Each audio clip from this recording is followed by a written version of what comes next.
So yeah, we really should be talking about our little Canadian counterparts here chasing the same biomass of fish that we are.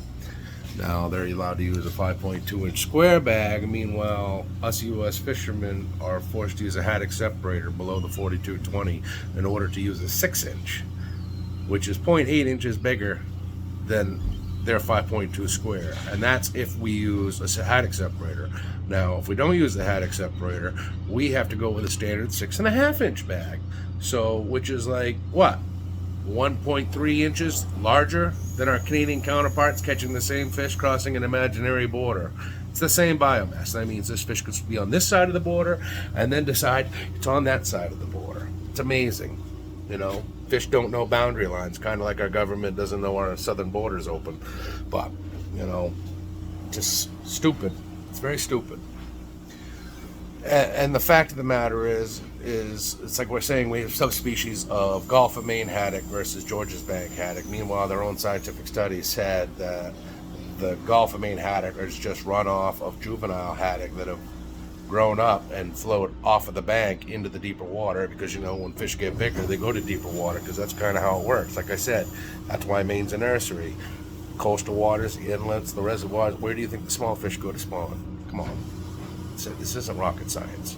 It's fishing 101, you know, but you don't apply any science or any methodology by talking to maybe an individual like me. If you don't want to talk to me, well, I got plenty of friends you're more than welcome to talk to.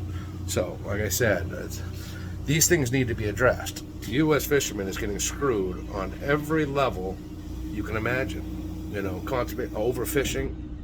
There's 17 blue water boats left in New England. Okay? Allow me to reiterate this, buckwheat. There used to be 400 vessels 20 years ago. Now we're down to like 17 working boats. That's nothing. Not when you're talking about, what, 70,000 square mile area? 17 boats, really? You know, the thing is, what's going on here can be fixed.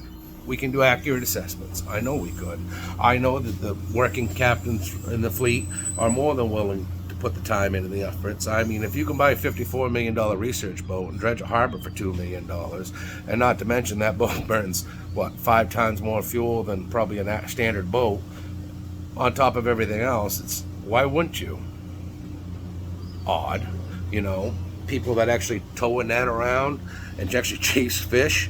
I mean, literally, the fall survey tow was 42 nautical miles of bottom towed for the fall survey, but yet a dragger like me on a slack day can tow 48 nautical miles. One day for me, 700 gallons of fuel towed 48 nautical miles, while their fall assessment in their 66-day survey towed a big whopping 42. Hint, hint. Picking up what I'm putting down? So, just letting you know. Fish out.